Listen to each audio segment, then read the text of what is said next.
అందరికీ ఈ వీడియోని ఎలా స్టార్ట్ చేయాలో నాకు అర్థం కావట్లేదు. కానీ నేనైతే లాస్ట్ మూమెంట్స్ ఆఫ్ మా మున్నాయి షేర్ చేద్దామనేసి అయితే ఈ వీడియో తీసాను అనమాట. సో అంత లవ్లీగా మా ఫ్యామిలీలో ఉండే ఆ మున్నానైతే మేము అసలు చాలా మిస్ అవుతున్నాము. అసలు మా ఇప్పుడు లేదు అని అంటే మేము నమ్మలేకపోతున్నాం.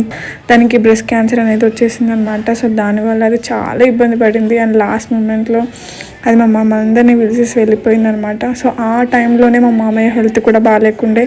ఒక పక్క మా మామయ్య హాస్పిటల్లో ఉన్నాడు. ఇప్పుడు మా మున్న అయితే ఇలా అయిపోయింది అనమాట. ఈవెన్ తన లాస్ట్ చూపు కూడా మా మామయ్య చూసుకోలేదు. వీడియో తీయడానికి నా మెయిన్ ఇంటెన్షన్ ఏంటంటే పెట్స్ డాగ్స్ అందరికీ చెప్తున్నాను, మనకు ఫీమేల్ డాగ్స్ ఉన్నట్లయితే ఖచ్చితంగా అది ఒక్కసారినైనా మనం దాన్ని డెలివరీ చేయించాలన్నమాట. అంటే ఇలా పిల్లల్ని కనించాలి. లేదు అంటే అది పిల్లలు కాకపోతే ఇలా బ్రెస్ట్ క్యాన్సర్ అనేది పెట్స్కి వస్తామని. సో పెట్స్కి మనము ఒక్కసారైనా క్రాసింగ్ చేయించాలి. సో దానివల్లనే ఇలా ప్రాబ్లమ్స్ వస్తాయి. మా మున్నా కూడా అదే ప్రాబ్లం అనమాట. బ్రెస్ట్ అనేది అలా గడ్డలకు ఫామ్ అయిపోయి అది దానికి చాలా ఇన్ఫెక్షన్ లాగా అయిపోయింది అనమాట. సో అది ఫైనల్గా చాలా అంటే చాలా సఫర్ అయ్యి చనిపోయింది.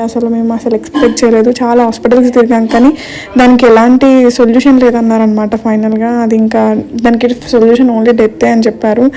దాని అయినా కానీ మేము లాస్ట్ మూమెంట్ వరకు మేము మెడిసిన్స్ వేస్తూనే ఉన్నాం. కానీ మా అందరినీ విడిచేసి వెళ్ళిపోయింది. Really miss you Munna, we really miss you so much. ఎక్కడున్నా may your soul rest in piece.